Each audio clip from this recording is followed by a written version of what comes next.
What up, Pittsburgh Steelers fans? What up, NFL fans? I'm bringing to you an interesting show today. We're talking about the NFL has an emerging problem, a systemic emerging problem developing out of college football. Now, a lot of college football, you talk about the portal, you talk about the NIL.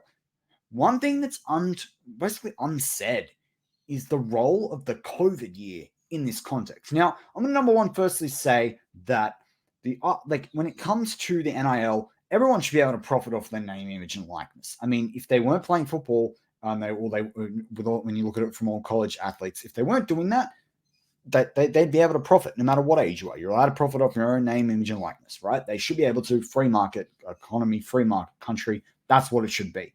Should there be some more guardrails on it? I think everyone's probably for a bit more of that, right? Because, I mean, you're still getting education out of it.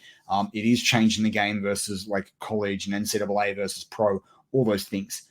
That's not the problem on its isolation. Also, NIL is really important when you think about the running back position. An average NFL player already only has 2.5 years. The average running back is a lot less than that in the league. The running backs get to the league and the wheels have run off themselves. Like I've thought for a while with the rookie wage scale that they brought in the last CBA, the next one, I think running backs should sit there and say, hey, we need a different scale opposite to every other position, simply because of the stress on that position, the deals that we're getting on is big. There's going to be less running backs if this continues over time. So, I think some of those things exist, and that's why I think NIL is a really positive thing. And NIL also, if you speak to any of the experienced people around the league, including Mike Tomlin, they talk about it really benefiting.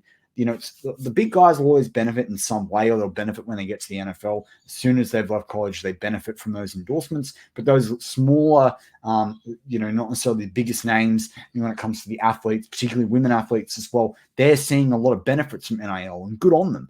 As I said, I'm all for it.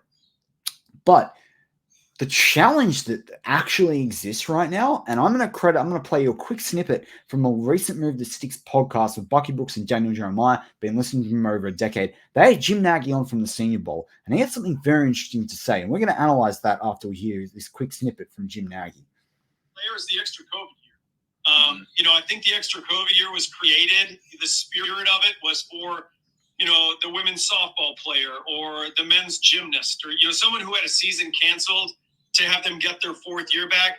Well, I'm just going to make a blanket statement. College football is abusing this extra COVID year thing. Like back in the day, I know you guys used to hear it on the road too. Like, the colleges would badmouth the agents for trying to steal their juniors and talk these guys into leaving when the schools didn't think they were ready to leave. Mm-hmm. It's like the other thing now. Now the schools are talking these kids into going back for a fifth year where it doesn't make sense for them. I mean, they're not going to get any better. They're tapped out. They're not going to help their draft stock.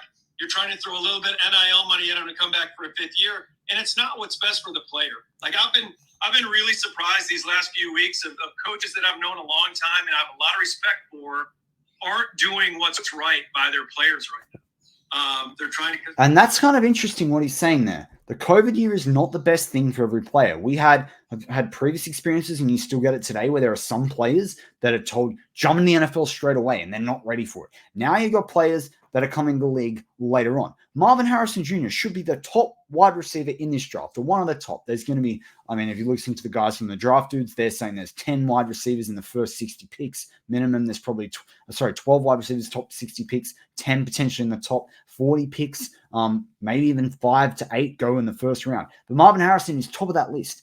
I saw a rumor on Instagram today, they're saying 20 to 25 million he could get back from going back to play college next year.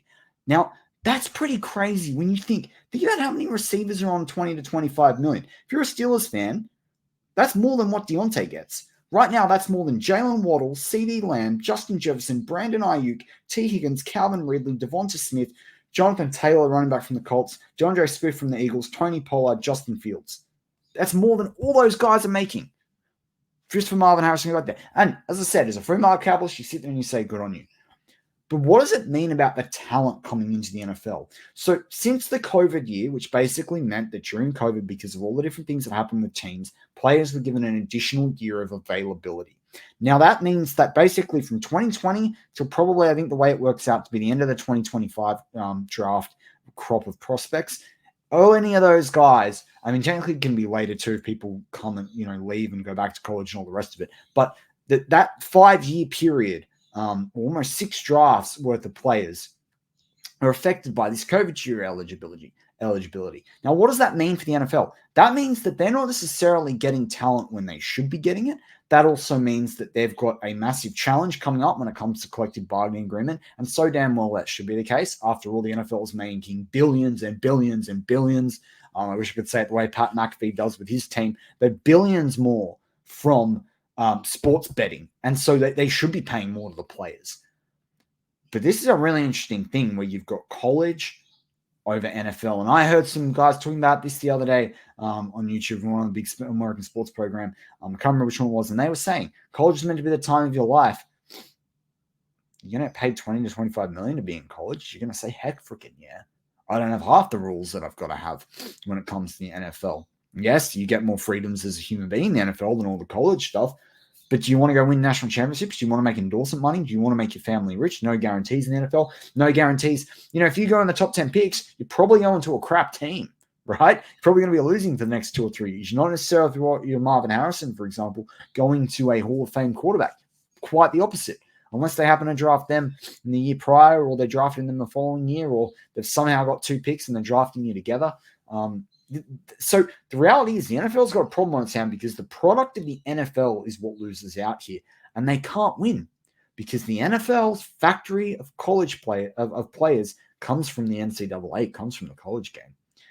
So there's a really interesting time ahead here, and as NFL fans, what it means is that you may be ending up with an inferior product. For Steelers fans, this has got to be factored into how we draft. It's got to be factored into who's available. You got to pre-plan. Maybe there's a guy you thought coming out, but suddenly not coming out anymore. That's a huge deal. It's also why the whole idea of tanking for players is just absolutely ludicrous. Most of the Steelers fan base out there don't advocate for that, but you do see it from time to time, especially even this year when there's some people out there that aren't, that are all against Kenny Pickett. But interesting situation for Steelers fans and the NFL fans to watch. Let's see what happens over the next couple of years.